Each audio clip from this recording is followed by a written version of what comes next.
Hola, ¿qué tal? Bienvenidos sean todos y todas a Ojalá, 9 de marzo, día del patricio Francisco del Rosario Sánchez, nacido un día como hoy, muerto en el 1861, porque Sánchez es tanto en Sánchez como en Mella. Se puede leer el comportamiento, la actitud, la historia de toda la pequeña burguesía dominicana.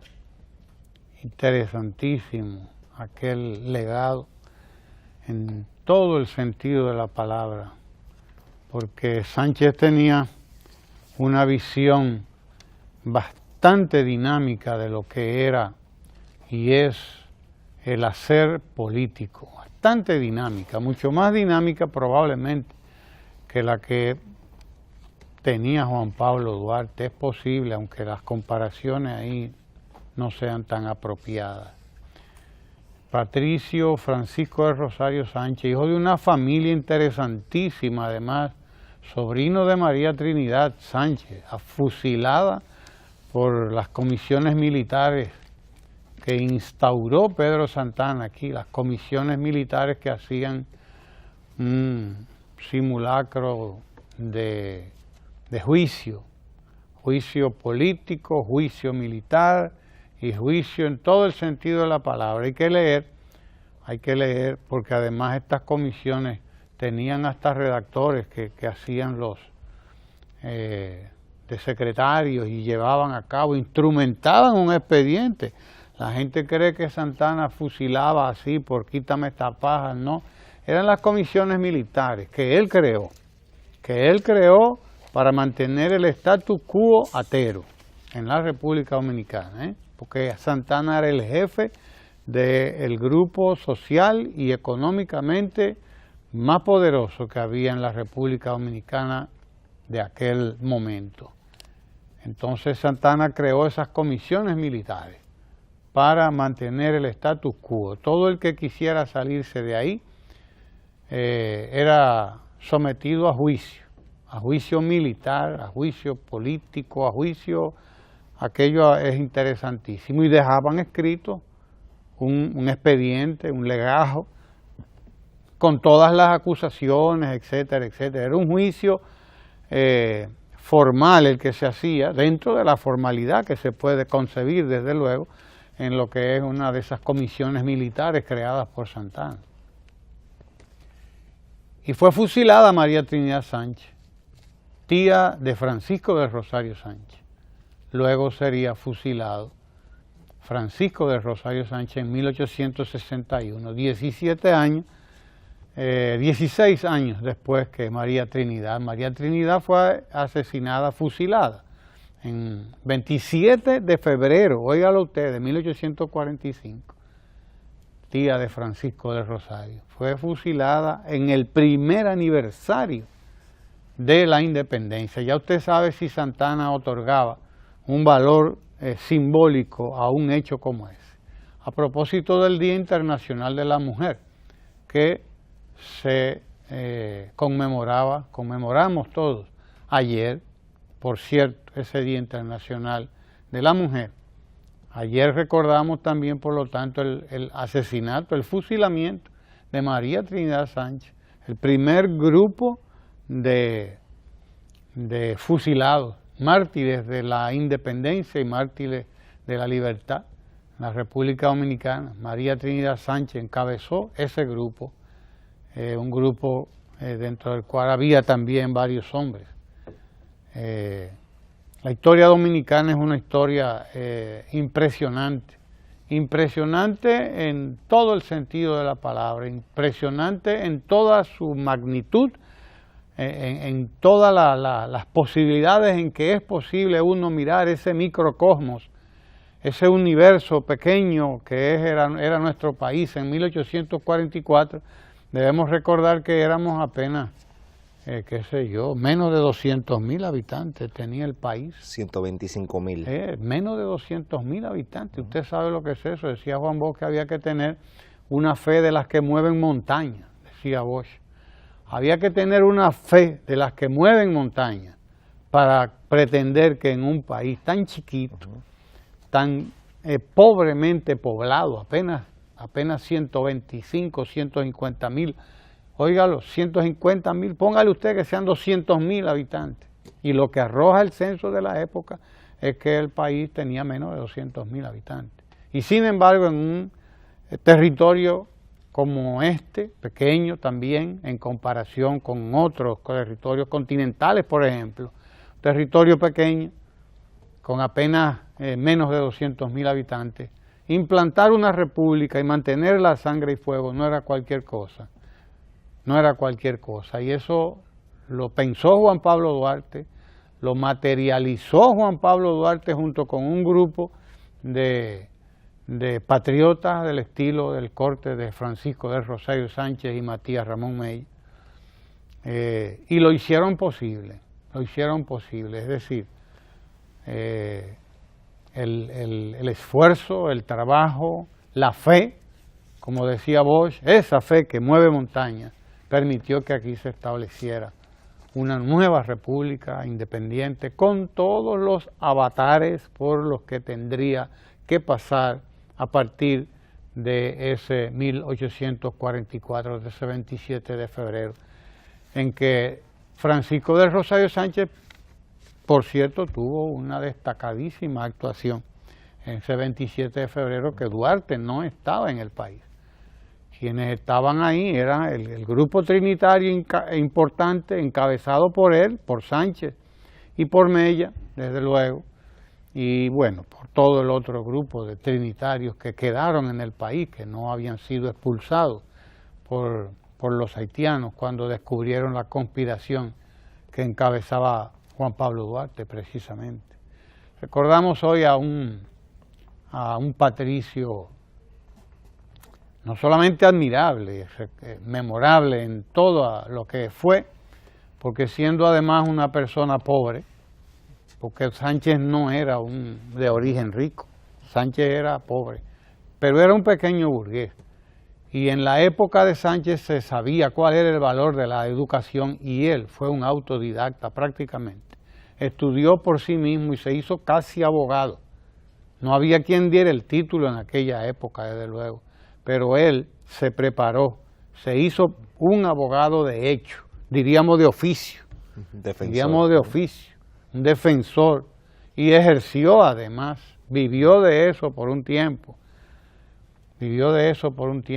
pero además Sánchez aprendió varios idiomas prácticamente por sí mismo, aprendió varios idiomas en una época en que no había internet, ni se soñaba siquiera con que pudiera haber una cosa como esa, que usted puede hoy bajar una aplicación de internet, que la baja en 2 segundos, y fajarse a aprender el idioma que usted quiera. Hoy hay aplicaciones en internet que le dicen, ¿cuál idioma que tú quieras aprender? ¿Cuál es? Alemán, francés, español, inglés, el que tú quieras. Ahí está la aplicación, le dice, ven que te lo voy a enseñar. En lo fundamental lo vas a aprender en 4 semanas, en 6 semanas, en 2 meses, lo vas a aprender. Y en 6 meses usted puede estar hablando una lengua en lo que canta un gallo con internet. De ahí la importancia de ese programa de República Digital Educación que desarrolla el presidente de la República, Danilo Medina, porque ese multiplica las posibilidades de la gente hasta el infinito. Las multiplica hasta el infinito, ese recurso que se llama internet. No había internet en los tiempos de Sánchez, eso era un sueño. Es más, quienes soñaban en eso no estaban ni siquiera aquí. Quienes pudieran ser capaces de soñar con algo como internet, no estaban ni siquiera aquí, estaban en Europa, posiblemente, y ni ellos tenían la idea de que pudiera haber un instrumento tan poderoso como internet. Ni ellos lo soñaban. Los más grandes pensadores de esa época no lo soñaban, no lo pensaban, no lo tenían claro. Pues en una época como esa, Sánchez aprendió varias lenguas, incluyendo al latín, según mencionan algunos de sus biógrafos, incluyendo latín, que era una marca de prestigio. Usted podría ser pobre, pero si usted manejaba 1, 2 o 3 lenguas, entonces ya usted no era un pobre. Usted se podía ganar la vida como sea, y Sánchez se ganaba la vida precisamente gracias a esa capacidad que él tenía para aprender y para educarse a sí mismo como autodidacta. Usted tiene algunas cosas que ofrecer de Sánchez ahí. Adelante, Sergio. Sí, hola, ¿qué tal, amigos? Como usted señalaba, Francisco del Rosario Sánchez es uno de los padres de la patria cuya figura cada día crece más o debe de crecer más, porque fue de los tres padres de la patria el que tuvo que sufrir el martirio, eso sin menoscabar la labor de los otros. En este caso yo quería compartir cómo fue que Sánchez asumió su defensa. Recordemos que Sánchez vino por Haití, porque en ese momento Pedro Santana, quien era el padre de la patria, quien se había proclamado por el Congreso el libertador, había producido la anexión a Haití. Y Sánchez entendía que eso era completamente ignominioso, que eso era inaceptable. Y vino desde Haití, organizó una conspiración desde Haití con dominicanos para restaurar la soberanía y la independencia nacional. Lamentablemente fue traicionado. Entonces yo traigo aquí unas palabras que quería compartir de la defensa de Sánchez ante ese tribunal, esa comisión militar que lo juzgó en el cercado.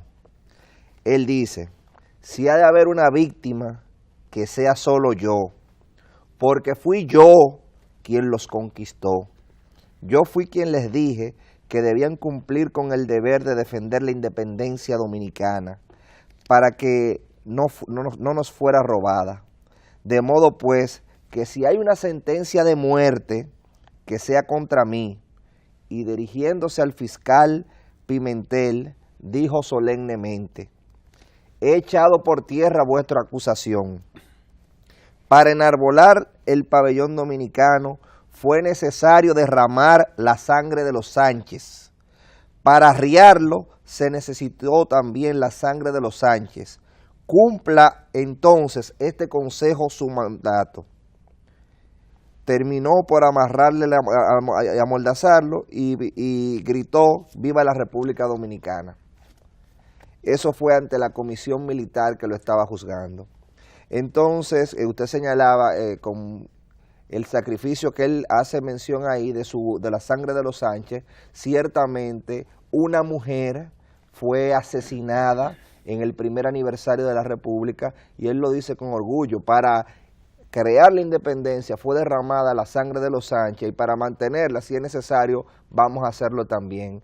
También me llama mucho la atención que él le dijo que no podía ser ningún tipo de crimen restaurar la soberanía, porque España no tenía derecho en República Dominicana. Entonces yo quisiera resaltar de Sánchez no solamente su valor y lo que usted señalaba, que de un origen humilde se hizo defensor público. Sánchez era mulato, Sánchez era hijo de un carnicero, Narciso Sánchez, y sobre todas esas dificultades de la época se hizo un defensor público y tuvo un gran liderazgo. Tanto es así que la labor de coordinación del movimiento descansó fundamentalmente de sus hombros, porque recordemos que Duarte no estaba ahí. Duarte tuvo que irse al exilio, y en ese momento Francisco del Rosario Sánchez toma el peso del movimiento. Tiene la ayuda de Mella, pero el peso y la coordinación del movimiento es de Francisco del Rosario Sánchez. Y a él es el primero en izar la bandera, y él es una de las personas que encabeza la Junta Gubernativa.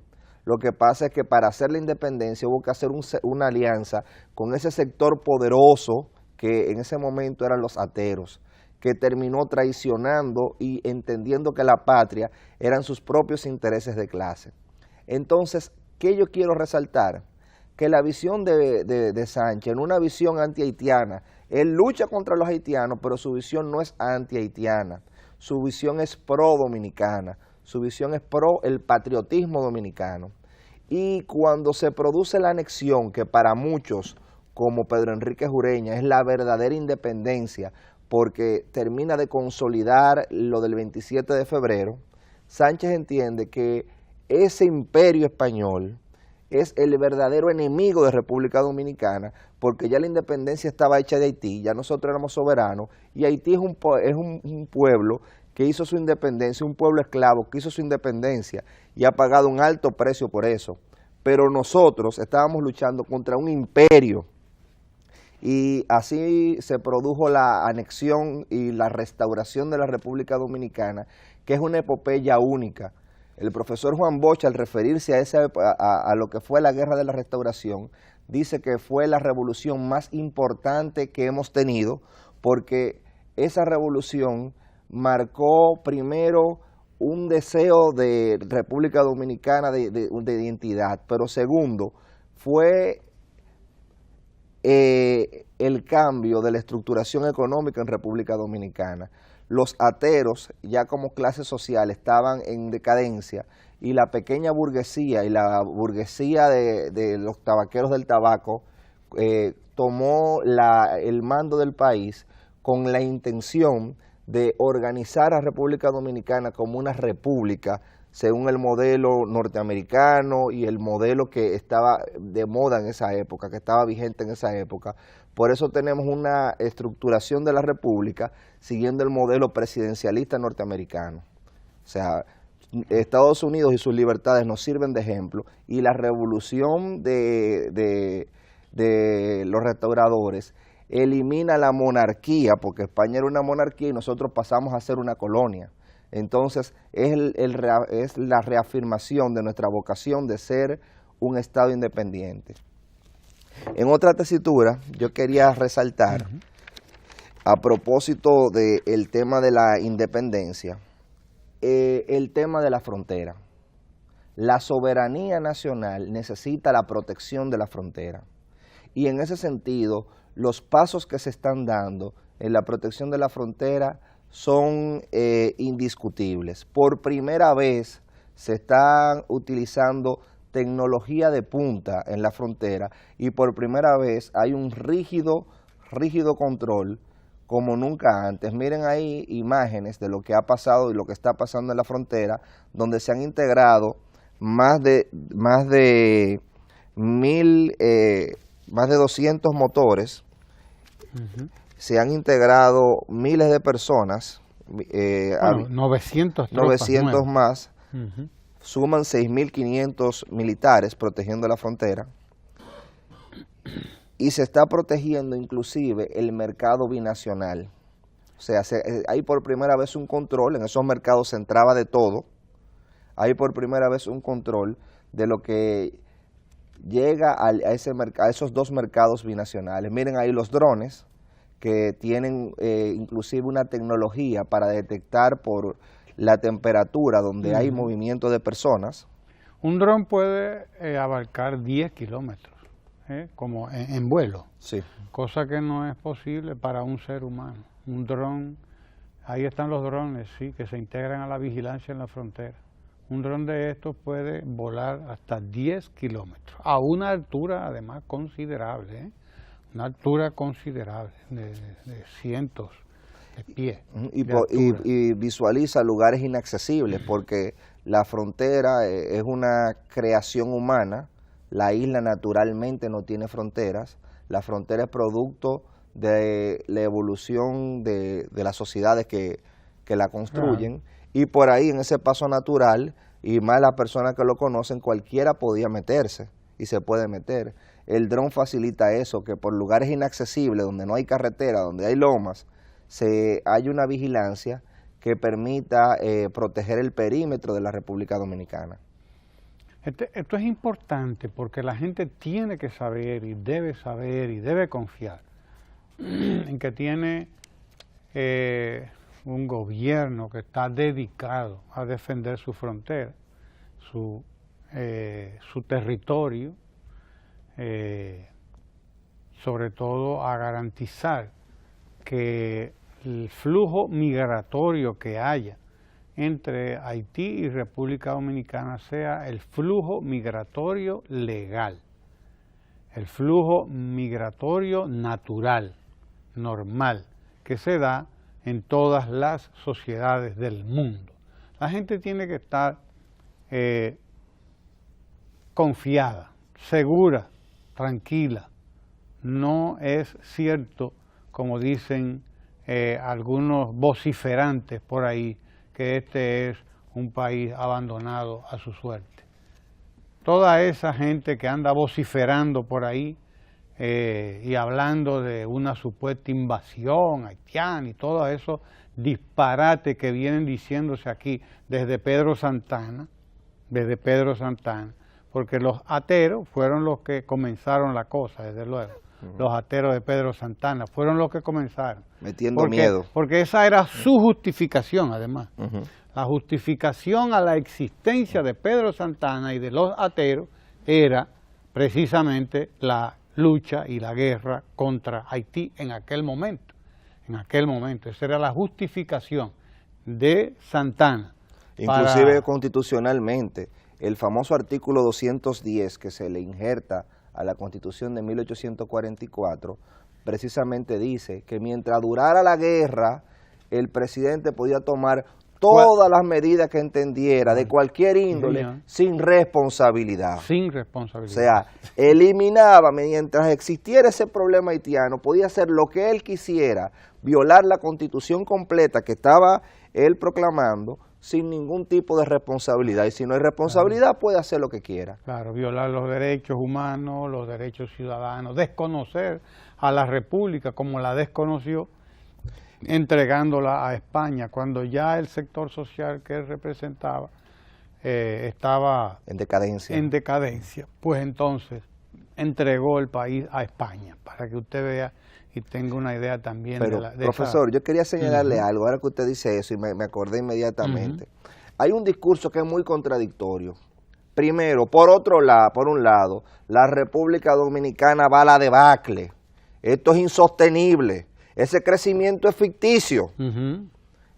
Pero por el otro, tienen que reconocer que la invasión haitiana que se está produciendo es el fenómeno natural de que todo lo que están diciendo es mentira, de que República Dominicana tiene un crecimiento, como reconoce hoy en una de estas revistas comerciales su director, de 10 veces superior a Haití. Y él dice que es normal que cuando hay un país que tiene un crecimiento superior al otro y son fronteras, se produzca del país con menos crecimiento al país con mayor crecimiento. Pero si el crecimiento es 10 veces superior, el incentivo que tiene la persona que vive en ese país a cruzar como sea es enorme. Claro. Y mientras sigamos creciendo como estamos creciendo y se estén tomando las medidas de crecer, el incentivo para venir es enorme. De ahí la importancia de fortalecer la frontera. Además, el crecimiento económico en países como el nuestro, en la sociedad nuestra de hoy, se da el crecimiento económico a costa de un elemento, y es la parte perversa del sistema. Es la parte perversa del sistema económico que nosotros tenemos en el mundo, porque no es aquí nada más, es en el mundo. Y es que el crecimiento económico se da sobre la base también, no exclusivamente, pero también sobre la base del sueldo bajito. Claro, abaratar costos. Sobre la base del abaratamiento de los costos. El capitalista quiere ganar más, y para eso más y más y más y más cada vez. O sea, esa es la naturaleza del capitalista, ¿no? Ganar más y ganar más y ganar más y ganar más cada vez. Y desde luego, en ese ganar más y más y más y más, juega un papel importantísimo la mano de obra. La mano de obra barata. Entonces, desde luego, y ahí lo señala el editorialista Adriano Miguel Tejada del Diario Libre precisamente, en ese ganar más, quien tenga la posibilidad de vender su mano de obra, su fuerza de trabajo más barata, pues ese consigue trabajo. Entonces es lógico que un capitalista dominicano, dueño de fincas de café, de fincas de cacao, o de fincas de arroz, o de lo que sea, uno de esos grandes cultivadores, que son muchos, grandes, pequeños, medianos, los hay de todos los tamaños, pues va a tener que pagarle para ganar más, para garantizarse una ganancia mayor. Va a buscar un trabajador que le trabaje por poco, y el trabajador que por menos trabaja, que por menos paga, vende su fuerza de trabajo, es el haitiano, para que lo entendamos. Sí. Un dominicano hay que pagarle. ni siquiera le van a pagar lo justo al dominicano, ni siquiera le van a pagar probablemente lo que en rigor habría que pagar por su fuerza de trabajo. Pero resulta que como el obrero haitiano la vende más barata, la misma fuerza de trabajo, entonces es lógico que usted vea a un constructor con una recua de haitiano atrás, con una cuadrilla atrás de obreros. ¿De dónde? Haitiano. Y claro también, que sí. Ahora bien, como dijo el presidente de la República el 27 de febrero en su discurso de rendición de cuentas, el presidente de la República no solamente mencionó el presidente Medina las medidas que se están tomando para controlar la inmigración ilegal. No solamente mencionó eso, sino que explicó también que era necesario que la inmigración que llegara al país, de donde fuera, la haitiana, pero hay mucha inmigración venezolana ahora mismo, y puertorriqueña, que ha venido a la República Dominicana, fruto de precisamente la situación grave que tiene la economía puertorriqueña. También una situación gravísima, agravada todavía más por el impacto del huracán Irma, que creó estragos en Puerto Rico. Y entonces toda la inmigración que llegue al país tenga que ser legal. Legal no solamente porque tenga su pasaporte y tenga su visado y todas las de la ley, sino porque además pague los impuestos que tiene que pagar. Ya por el visado, ya por la documentación que sea, ya porque al conseguir empleo pase a la Tesorería de la Seguridad Social y pague lo que tiene que pagar, y el empleador de esa mano de obra pague también lo que tiene que pagar a la Tesorería de la Seguridad Social, al impuesto sobre la renta, etcétera, etcétera, etcétera. No es solamente una cuestión de vigilar la frontera y de garantizar que la inmigración hacia el país sea ordenada y sea legal, sino sobre todo garantizar que el Estado va a recibir los recursos que tiene que recibir de ese ejercicio que va a realizar el inmigrante o la inmigrante en la República Dominicana, que es el pago de los impuestos como tienen que hacerlo pues todos los dominicanos y las dominicanas también que trabajamos aquí, que pagamos impuestos.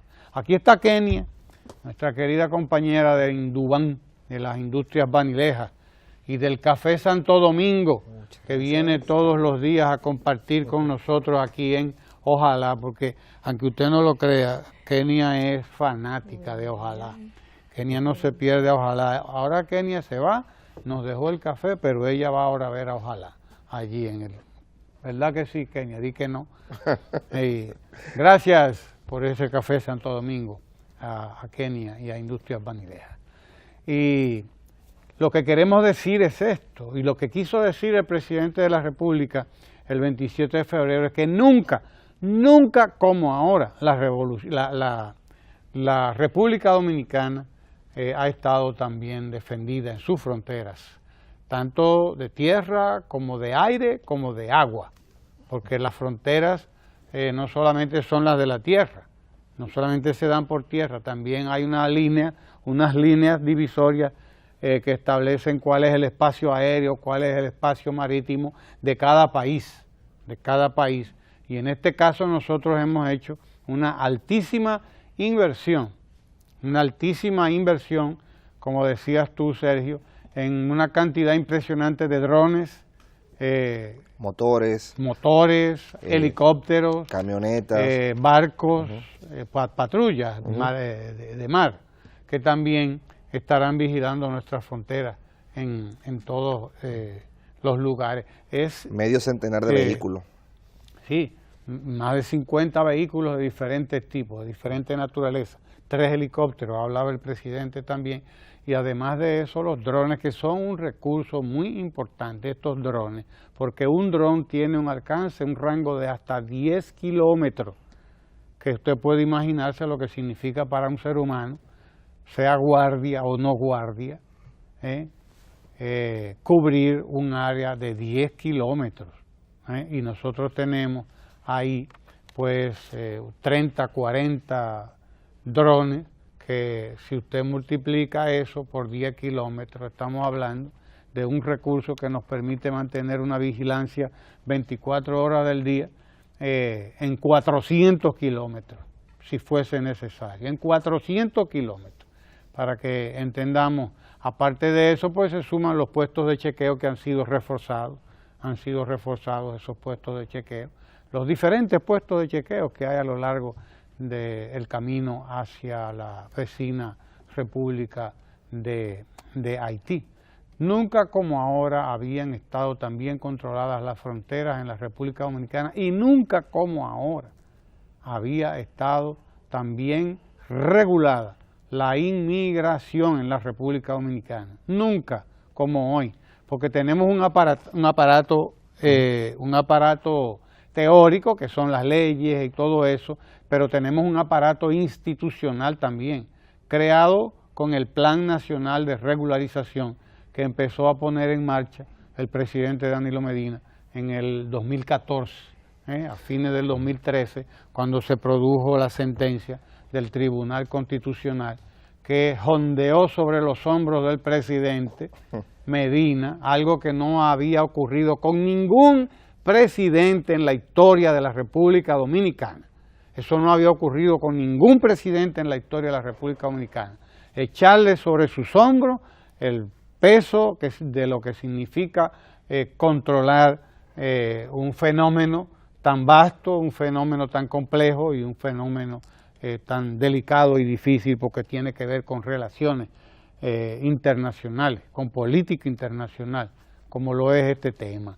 Y el presidente lo hizo, marchó con el Plan Nacional de Regularización, regularizó a la inmigración haitiana, pero regularizó a la inmigración que viene de cualquier lado, la inmigración europea, porque aquí había cualquier cantidad también de europeos que venían al país de vacaciones, pero se quedaban aquí per secula seculorum, a hacer negocios y hacían de todo, y esa inmigración también fue regularizada por ese Plan Nacional de Regularización de Extranjeros, que además permitió que se legalizara en el país la presencia de una inmigración haitiana que también estaba ilegal.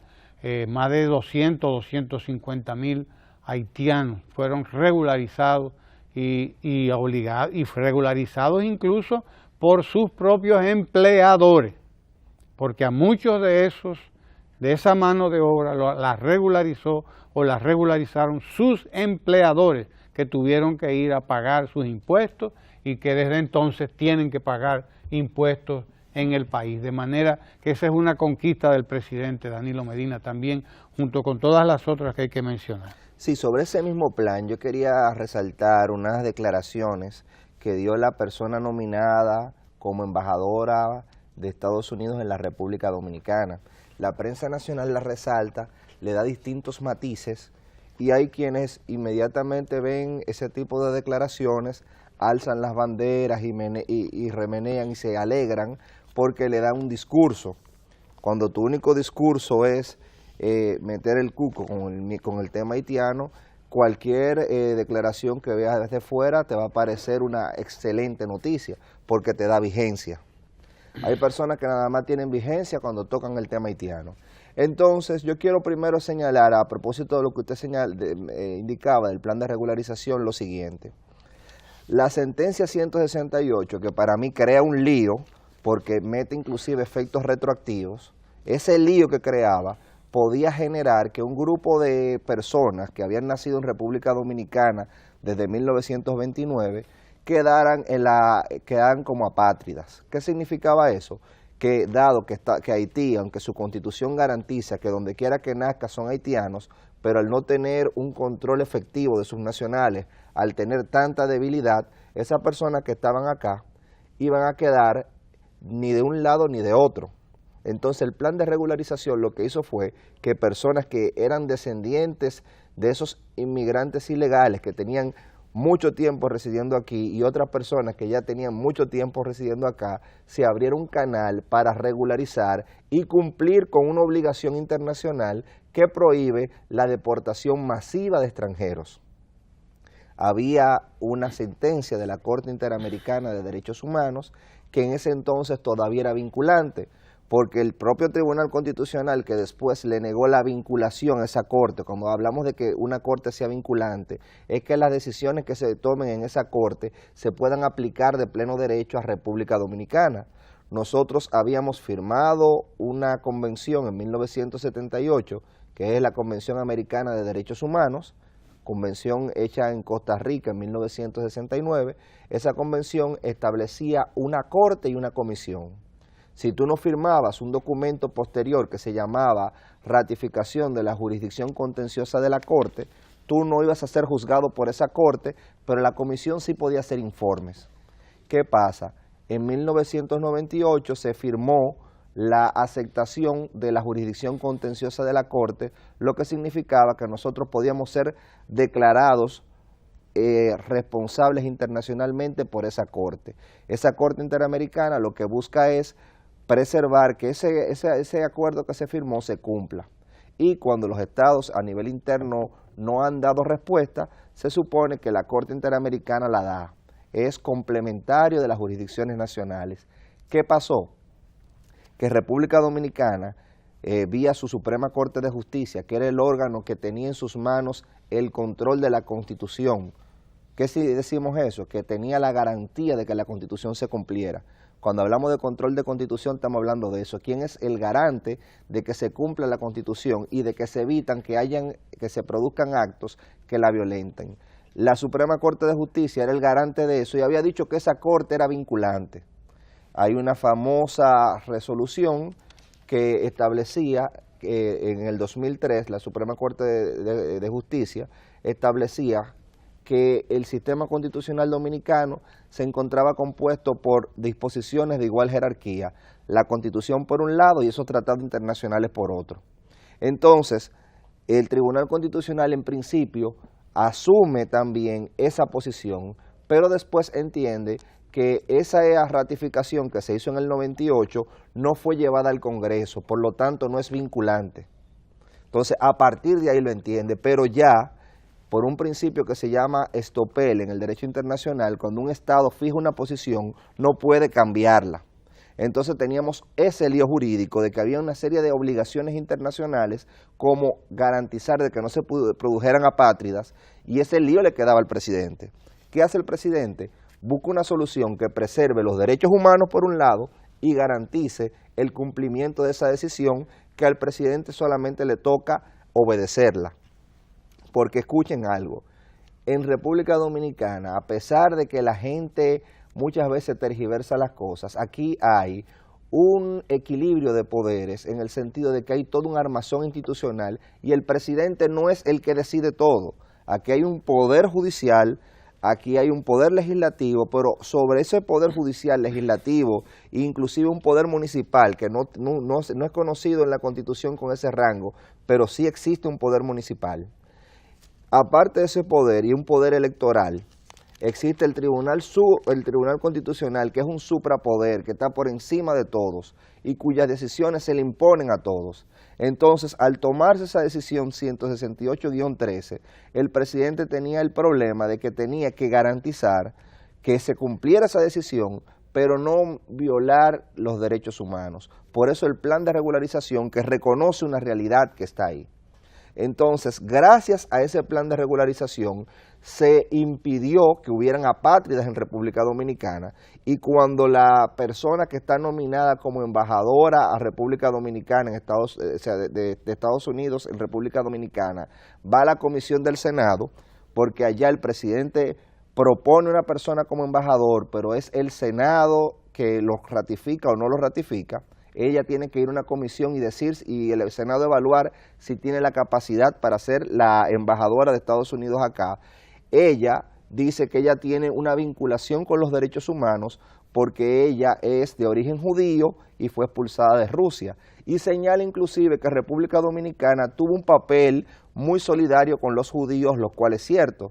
Ustedes tienen que saber que el poblado de Sosúa acogió unos refugiados judíos que desarrollaron inclusive una industria de lácteos que todavía está ahí.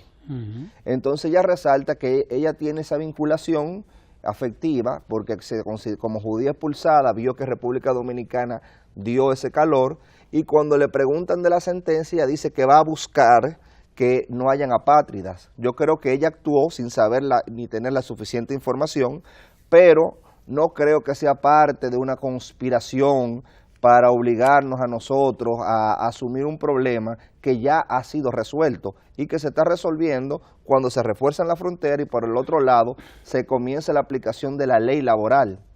Una aplicación que, como usted señalaba, va a afectar a muchas empresas, pero que hay una voluntad política de hacerlo. Y va a afectar muchas empresas porque el mercado tiene la lógica que usted explicaba ahorita, que tiene que ver con la maximización de la ganancia. Al final uno hace leyes, se hace lo que sea, yo estoy aquí hablando, pero todo esto es un tema de comportamiento humano.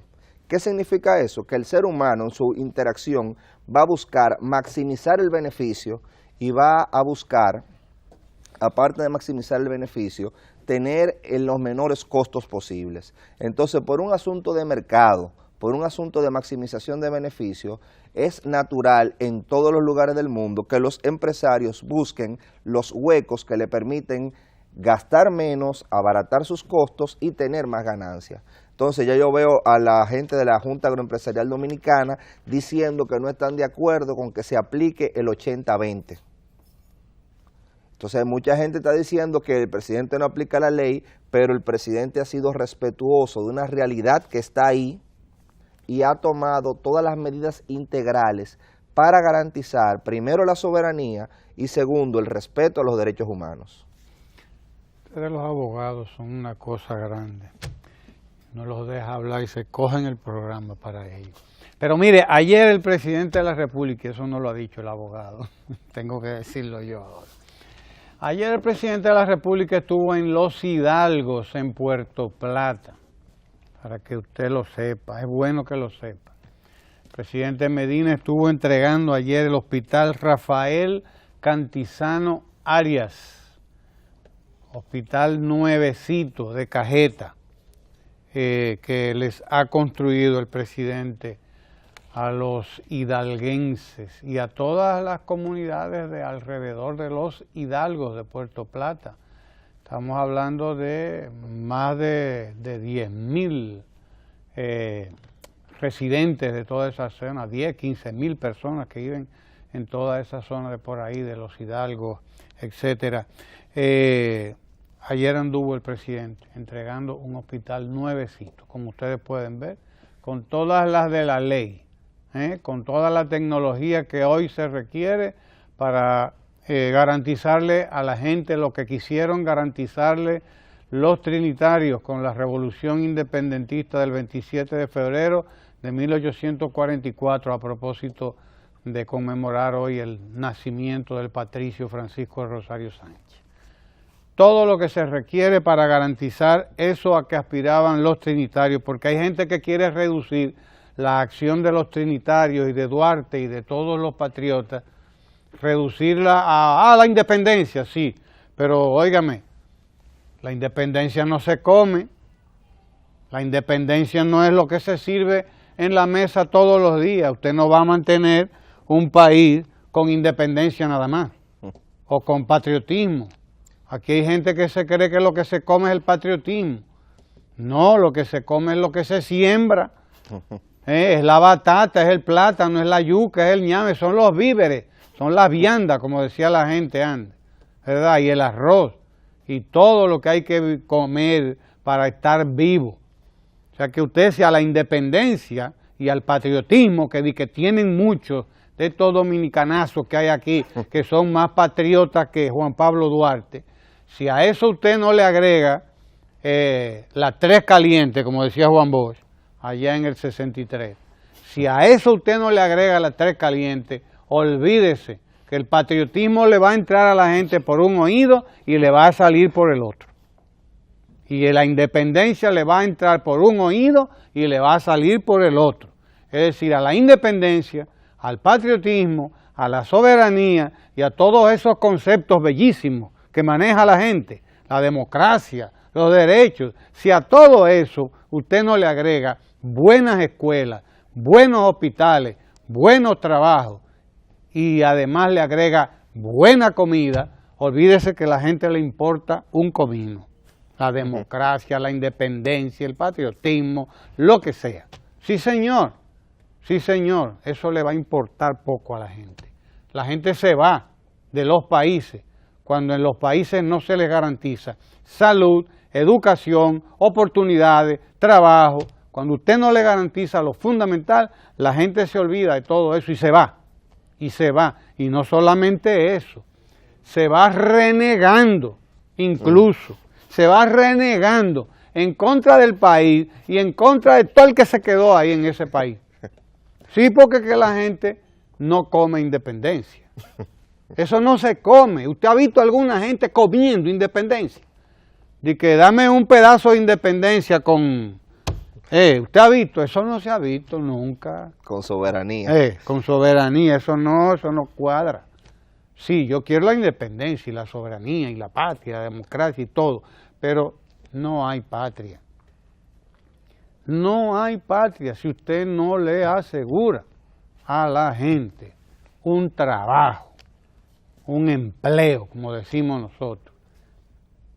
Si usted no le asegura salud a la gente, si usted no le asegura a la gente educación, de ahí que el trabajo que se está haciendo aquí en la jornada escolar de tan detendida, por ejemplo, es un trabajo que ese sí viene a garantizar la soberanía de la República, ese sí viene a garantizar la independencia de la República, ese sí viene a garantizar los derechos humanos en la República Dominicana, los derechos de todos los dominicanos y de todas las dominicanas y de todo el que está legalmente en el país.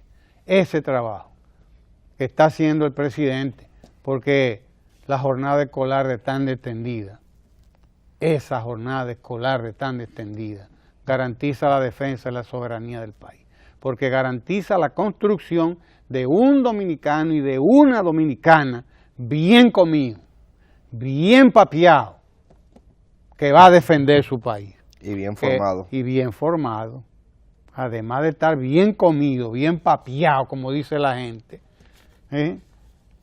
por aquello de la papa, ¿verdad? Y de la papa caliente. No, que ustedes comen papa con papa, tengo entendido. Bueno, sí, porque nosotros la hacemos de diferente manera. Eso es interesante, los jocoeños. Pero mire, cuando la gente está bien comida, cuando la gente está en salud, la gente defiende su país, la gente quiere su país, la gente no se va de su país. Pero la gente a la que no se le garantiza lo indispensable para vivir en su país, se va de ese país. Lo recordará con nostalgia, lo recuerda con nostalgia, claro que sí, y sigue siendo patriota, pero los recuerdos que tiene estarán marcados por la miseria,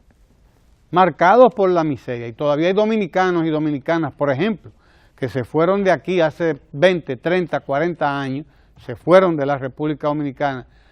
Como ellos no viven aquí, no están en contacto con la realidad dominicana, todavía creen que nosotros estamos en la situación que ellos dejaron hace 20, 30 o 40 años, cuando las oficinas del Estado estaban llenas de buscones, cuando para sacar una cédula usted tenía que pasarse un día entero sacando la cédula. O buscar un bucón.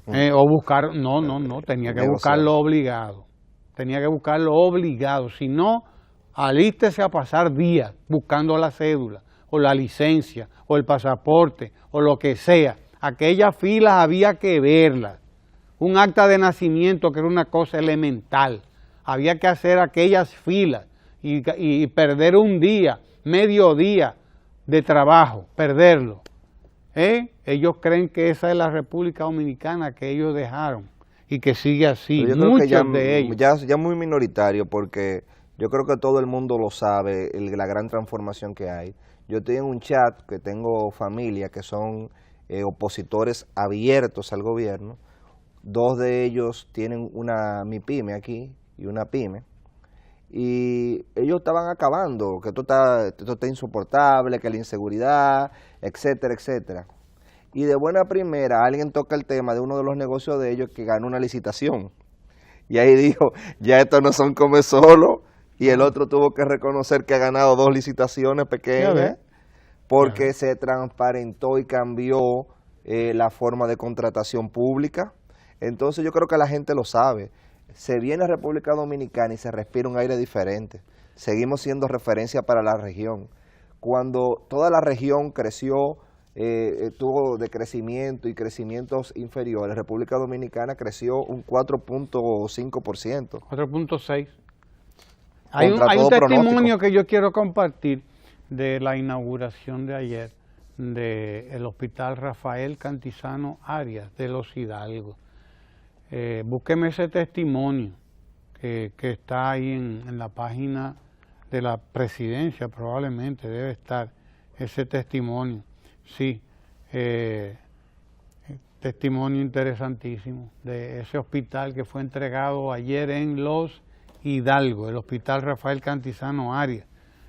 Hace 15 años que era una petición de esta gente y de los hidalguenses, puertoplateños de Los Hidalgos, que estaban luchando por su hospital. Ayer mismo lo puso el presidente de la República en sus manos. Ese testimonio yo quiero compartirlo con ustedes. Dice, fabuloso, nos sorprendió a todos. Hospital Municipal de Los Hidalgos. Adelante, señor director. No había comodidad.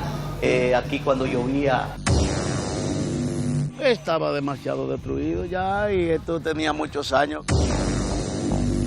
Este hospital nos sorprendió a todos. De acuerdo a la capacidad que había, yo creo que no podía haber quejas. Una comunidad muy precaria que realmente necesitaba un desahogo de lo que son los hospitales de atención primaria, el hospital de tercer nivel. Este hospital tiene facilidades y los equipos que pueden compararse con los de Estados Unidos. Para lo que hemos tenido anteriormente, porque es de tripa corazón en todos los hospitales que hemos visitado, excelente. Es hermoso, tiene todo, alta tecnología. En nombre de toda la comunidad agradecemos infinitamente esta disposición de vernos tomado en cuenta. Es un hospital magnífico.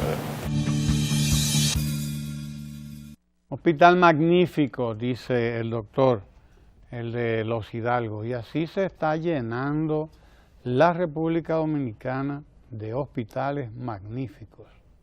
Ya acabó el tiempo de los hospitalitos aquellos que inauguraba Joaquín Balaguer, que eran hospitalitos, porque Balaguer no tenía visión de futuro.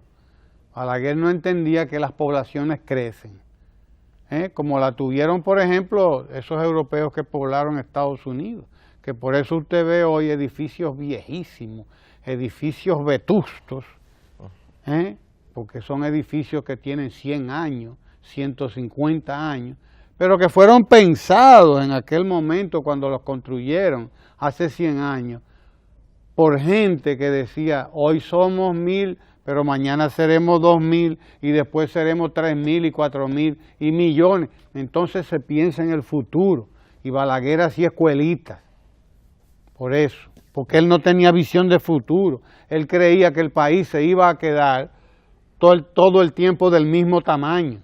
Y por eso tenemos hoy callecitas chiquitas. Porque todos los que siguieron después de Trujillo, siguieron creyendo que el país se iba a quedar chiquitico, como era cuando Trujillo. Eso es no tener visión de futuro. Hoy estamos construyendo hospitales que van a durar 50 años por lo menos. 50 años dando servicio, porque además están equipados con todas las de la ley. Eso es para que entendamos. Está en marcha una revolución en la República Dominicana que no es solo económica, no es solo educativa, también es una revolución importante en el sector salud. Hoy, más de 7 de cada 10 dominicanos tienen un seguro médico, ya sea en el contributivo o ya sea en el subsidiado, pero lo tienen, un seguro médico. Hace 20 años, solamente un 1% de la población, óigalo, menos de un 1% de la población tenía un seguro de salud. Hoy un 70%, vamos rumbo al 75% de la población con un seguro de salud. Y cuando culmine este periodo, el presidente Danilo Medina, más de un 90% de los dominicanos, es decir, 9 de cada 10 tendrán ya acceso a la salud de una manera o de otra, es decir, en el contributivo porque tiene un trabajo o en el subsidiado porque lo costea el gobierno. Hemos tenido una conversación interesantísima en esta semana con el ingeniero Horacio Mazara, gran amigo. Horacio Mazara es el director del Instituto Nacional de Aguas Potables y Alcantarillados, INAPA. Y él además ha estado en esa conversación acompañado por 3, 4 profesionales también importantes que él quiso que le acompañaran en esta conversación con nosotros aquí en Ojalá. Vamos a compartir con ustedes esa conversación que hemos tenido con el ingeniero Horacio Mazara. Orlando no fue aquel famoso militante revolucionario asesinado en los 12 años. En las montañas de Ocoa. Sí, señor, Orlando Mazara, en las montañas escarpadas de San José de Ocoa. Sí, señor. Horacio Mazara y el equipo y su equipo del INAPA ha conversado con nosotros. Nosotros compartimos con ustedes esta conversación a continuación.